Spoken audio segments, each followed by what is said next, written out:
కాంగ్రెస్ కార్యకర్తలకు సముచిత స్థానం కల్పించకపోతే కాంగ్రెస్ మళ్లీ అధికారంలోకి రాదని సంచలన వ్యాఖ్యలు చేశారు ఎమ్మెల్యే ప్రేమ్ సాగర్ రావు. నిన్నగాక మొన్న అధికారం కోసం పక్క పార్టీ నుంచి వచ్చిన వారు పెత్తనం చేస్తామంటే ఎట్టి పరిస్థితుల్లో సహించబోమన్నారు. కాంగ్రెస్ సీనియర్ నేతలు పక్కకు తప్పుకుంటే ఏమవుతుందో మొన్ననే చూశామని పేర్కొన్నారు. ఒక్క పూట తిండి తిని జెండా మోసిన వాళ్లకు నామినేటెడ్ పోస్టులు ఇవ్వాలని డీసీసీ సర్వసభ్య సమావేశంలో అన్నారు ప్రేమ్ సాగర్ రావు.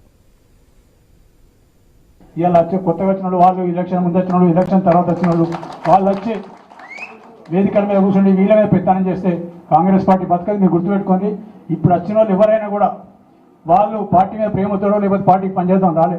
వాళ్ళు వచ్చింది స్వచ్ఛంగా అధికారం ఉంది కాబట్టి వచ్చింది, అధికారం ఉంది కాబట్టి వచ్చిన అధికారం లేకపోతే రేపు అధికారం మార్పిడి జరుగుతుంది అనుకుంటే ఎవరు ఉంటారు? మళ్ళీ మీ ఇంట్లో కాంగ్రెస్ పార్టీ కార్యకర్తలు ఎవరైతే 20-15 సంవత్సరాల నుంచి పనిచేస్తారో వాళ్ళే ఉంటారు, వాళ్ళే పనిచేస్తారు. దాన్ని దృష్టి పెట్టుకొని ఇంకొకటే చెప్తున్నా, పార్టీకి పనిచేసిన వాళ్ళని గౌరవించండి, వాళ్ళను గుర్తించండి, వాళ్ళకు సేవ, వాళ్ళకు సరైన అవకాశాలు ఇవ్వండి. నామినేటెడ్ పదవులు కానీ లేకపోతే పార్టీ పదవులు కానీ అవకాశం ఇవ్వండి.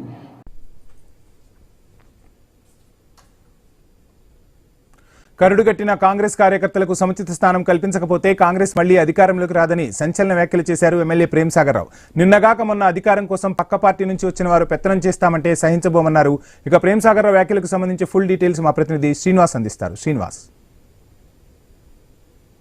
లో నూతనంగా ఏర్పాటైన డిసిసి సర్వ కార్యవర్గానికి సంబంధించి కూడా ఇటు నూతన కార్యవర్గానికి ప్రమాణ స్వీకారం చేయించడానికి అయితే టీపీసీసీ అధ్యక్షుడు మహేష్ కుమార్ గౌడ్ తో పాటు జిల్లా ఇన్ఛార్జి మంత్రి జూపల్లి, మంత్రి వివేక్ అయితే ఈ కార్యక్రమానికి అయితే హాజరయ్యారు. అయితే ఈ కార్యక్రమంలో మంచిర్యాల ఎమ్మెల్యే కొక్కిరాల ప్రేమ్ సాగర్ రావు చేసినటువంటి కామెంట్స్ అయితే ఇప్పుడు జిల్లాలో చర్చనీయాంశంగా మారాయి. అయితే మొదటి నుంచి కూడా గత బీఆర్ఎస్ 10 ఏళ్ల పాలనలో కూడా పార్టీని వదలకుండా ఉన్నటువంటి కాంగ్రెస్ పార్టీకి సంబంధించిన కార్యకర్తలకు కాకుండా నిన్నకమున్న పార్టీలో చేరిన వారికి స్థానాలు ఇస్తున్నారంటూ ఖచ్చితంగా కాంగ్రెస్ కరుడుగట్టిన కాంగ్రెస్ కార్యకర్తలు కూడా సముచిత స్థానం కల్పించాలంటూ కూడా ఆయన అయితే వ్యాఖ్యలు అయితే చేశారు. మరోవైపు కాంగ్రెస్ సీనియర్ నేతలు పక్కకు తప్పుకుంటే మాత్రం పూర్తిగా ఏమవుతుందో గత ఎన్నికలు కూడా మన ఇటు మున్సిపల్ ఎన్నికలతో పాటు పంచాయతీ ఎన్నికల్లో చూసామంటూ కూడా ఆయన అయితే కామెంట్ అయితే చేశారు. అయితే ఈ కామెంట్లు అయితే కొంత చర్చనీయాంశంగా మారాయి. దాదాపుగా ఇటు గత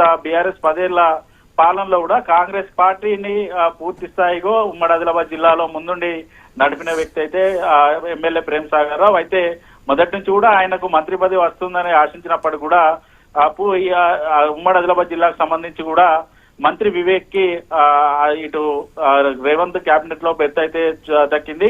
కానీ ప్రేమ్ సాగర్ రావుకి బెర్త్ దక్కపోవడం తోటి కూడా ఆయనతో పాటు ఆయన కార్యవర్గానికి ఆయన కార్యకర్తలు కూడా పూర్తిగా అసహనంతో ఉన్నారు. అయితే మరోసారి మంత్రివర్గం విస్తరణ ఉంది అంటూ కొంత ప్రచారం జరుగుతున్న నేపథ్యంలో కూడా ఈయన చేసిన కామెంట్లు, గతంలో తన పార్టీ కోసం కష్టపడ్డా కూడా తనకు మంత్రి పదవి రాలేదు, మొదటి నుంచి కూడా కాంగ్రెస్ పార్టీ కోసం కష్టపడ్డ నేతలకు పదవులు రాలేదనేది కూడా పూర్తిగా ఆయన మాటల్లో తేటతెల్లం అయినట్టుగానే కనబడుతుంది. అయితే ఒక్కసారిగా ప్రేమ్ సాగర్ రావు మాట్లాడిన మాటలతో అయితే ఇటు టీపీసీసీ అధ్యక్షుడితో పాటు జిల్లా మంత్రులు కూడా అబక్కైన పరిస్థితులు అయితే ఉన్నాయి. మరోవైపు మహేష్ కుమార్ గౌడ్ కూడా చెప్పారు, పాత వారితో పాటు కొత్తగా పార్టీలోకి వస్తున్న నేతలకు కూడా ఖచ్చితంగా సముచిత స్థానాలు కల్పిస్తాం, సీనియర్ నేతలను కూడా తాము వదులుకోము, ఖచ్చితంగా వారందరికీ కూడా పదవులు ఇస్తామని కూడా కొంత శాంతింపజేసినప్పటికీ కూడా గత కొద్ది రోజుల నుంచి కూడా ఉమ్మడి ఆదిలాబాద్ జిల్లా వ్యాప్తంగా ప్రతి సెగ్మెంట్ లో కూడా సీనియర్ వర్సెస్ జూనియర్స్ అయితే గొడవలు అయితే జరుగుతున్నాయి. గ్రూపులుగా